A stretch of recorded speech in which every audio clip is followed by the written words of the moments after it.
வணக்கம். பாகை 360 முதல் முடிவிலி கணிதவியலின் வலையொலி பக்கத்திற்கு தங்களை அன்புடன் வரவேற்கின்றேன். அனைவருக்கும் வணக்கம். இன்னைக்கு நம்ம பார்க்கக்கூடிய கொஸ்டின் என்னன்னு பார்த்தீங்கன்னா, ஸ்டாட்டிஸ்டிக்ஸ் டாபிக்ல find the simple and weighted arithmetic mean of first n natural numbers. இங்க the weights being the corresponding numbers அப்படின்னு கொடுத்துருக்காங்க. அப்போ நம்ம சொல்யூஷனை நம்ம என்ன பண்ணலாம் அப்படின்னு பார்த்தீங்கன்னா, ஈஸியாக கண்டுபிடிச்சிடலாம். சரிங்களா? இப்போ நம்ம இந்த சொல்யூஷனுக்கு முதல் டேபிள் ஃபார்ம் பண்ணிக்கிறோம்.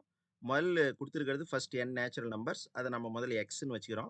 அப்போ n நேச்சுரல் நம்பர்ஸ் இப்படி எழுதிக்கிறோம் 1 2 3 அப் டு n வரைக்கும். அதே மாதிரி வெயிட் என்ன கொடுத்துருக்காங்க அப்படின்னு பார்த்தீங்கன்னா, weights being the corresponding numbers. அதனால நம்ம வெயிட்ஸ் இந்த எஸ்ஸுக்கு உண்டானது என்னவோ அதுவே நம்ம அப்படியே எடுத்துக்கிறோம். சரிங்களா? அப்போ நம்ம வெயிட்டட் அர்த்தமெட்டிக் மீன் நம்ம கண்டுபிடிக்கிறதுக்கு WX தேவை. அப்போ 1 இன்ட்டு 1 அப்படின்னா நம்மளுக்கு 1 ஸ்கொயர், 2 இன்ட்டு 2னா 2 square, up to n into n வரைக்கும் நம்மளுக்கு n ஸ்கொயர் அப்படின்றத நம்ம இங்கே இந்த டேபிளில் ஃபில் பண்ணிக்கிறோம். நெக்ஸ்ட் என்னன்னு பார்த்தீங்கன்னா, இதனுடைய சம் கண்டுபிடிக்கிறோம்.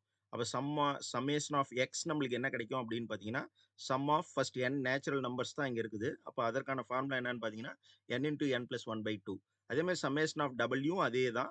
அப்போ அதே ஃபார்முலாவை நம்ம யூஸ் பண்ணிக்கிறோம். இப்போ சம்மேஷன் ஆஃப் WX அப்படின்றது என்னன்னு பார்த்தீங்கன்னா, sum of square of first n natural நம்பர்ஸ்க்கான ஃபார்முலா. அப்போ அந்த ஃபார்முலா என்னன்னு பார்த்தீங்கன்னா, n into n plus 1 into 2n plus 1/6 அப்படின்றது தான் அந்த ஃபார்முலா. அப்போ நம்மளுக்கு ஃபர்ஸ்ட் நம்ம கண்டுபிடிக்க வேண்டியது என்னன்னு பார்த்தீங்கன்னா, சிம்பிள் அர்த்தமெட்டிக் மீன்.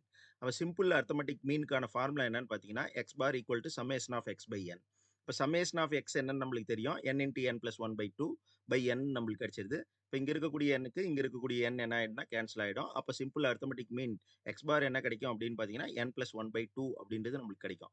அடுத்து நம்ம கண்டுபிடிக்க வேண்டியது வெயிட்டட் அர்த்தமெட்டிக் மீன்.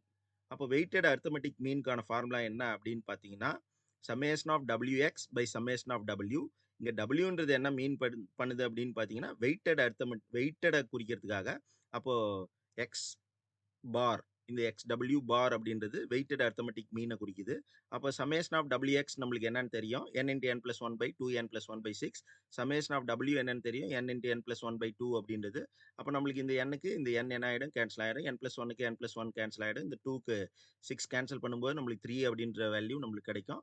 அப்போ நம்மளுக்கு வெயிட்டட் அர்த்தமெட்டிக் மீன் என்ன கிடைக்கும் அப்படின்னு பார்த்தீங்கன்னா, 2n ப்ளஸ் 1/3 அப்படின்றது தான் நம்மளுக்கு கிடைக்கும். இது ரெண்டுமே முக்கியமானது. அதனால் இதை நீங்கள் தெளிவாக படித்து வச்சுக்கிட்டிங்கன்னா நம்மளுக்கு கட்டாயமாக டிஆர்பிக்கு யூஸ் ஆகும். பிஜிடிஆர்பிக்கும் சரி, பிடிடிஆர்பிக்கும் சரி, இல்லை டிஎன்பிசிக்கும் சரி, நம்மளுக்கு எல்லாத்துக்குமே இது ரொம்ப முக்கியமான கொஸ்டினாக இருக்கும். நன்றிங்க.